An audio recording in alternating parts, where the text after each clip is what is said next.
Hey, New Testament readers, welcome to week 15. Week 15 means we're almost 30% of the way through this thing. So, this is, again, quite an achievement. And this week we are going to go further into the middle section of the Gospel of Luke, the section between chapter 9 and chapter 19, where we know Jesus is going to Jerusalem, where he's going to die, but he's not there yet. And a lot of what we read about here is Jesus' teaching. So, we're going to focus our thoughts in this video, especially on what we're reading about Jesus' teaching.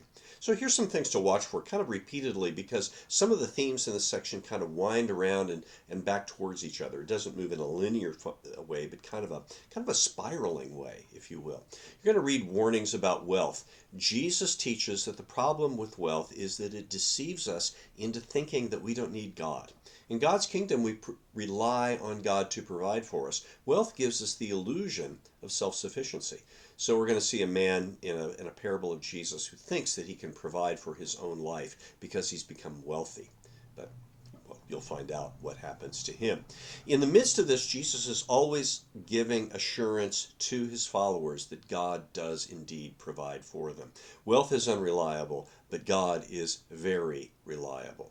He's going to give them warnings in the midst of that over the fact that they're going to face opposition and division and rejection. God's kingdom doesn't come in the way that we would expect. We would think that a great kingdom should be very popular, 60% of the popular vote or something like that, right? Well, no, Jesus says not at all. God's kingdom is the kind of thing that people oppose and reject, so you need to be ready for that as one of Jesus' followers. The call to follow Jesus is coming despite all of this. It means something like going through a narrow door. But in this, you find real life. So, what's your response? Be humble, be lowly, be ready at all times, be persistently obedient, and always be dependent. Look to God as the one who's going to deliver you. And so, in that, celebrate what God is doing. We're going to wind up in the middle of chapter 15, where Jesus is in the midst of telling three parables, three stories, to remind the Pharisees who were objecting to his association with sinful people. He's saying, no, God is reconciling these sinners to himself through me, and I eat with them because we're celebrating their renewal. And God is celebrating in heaven.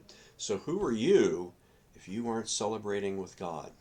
Well, in all this, we see the cross looming over the narrative. God is going to have his victory in the world through what's going to look like defeat. He's going to have his victory in the world through lowliness, but in this he's going to express his true power. It's going to come in real suffering and real death, but it's going to give real life. Well, this is nearly the end of the Advent season if you're reading this on the schedule that we've laid out. And this is maybe not a bad way of thinking as we're reminding ourselves of the coming of Christ and of his coming again. So blessings on you as you read.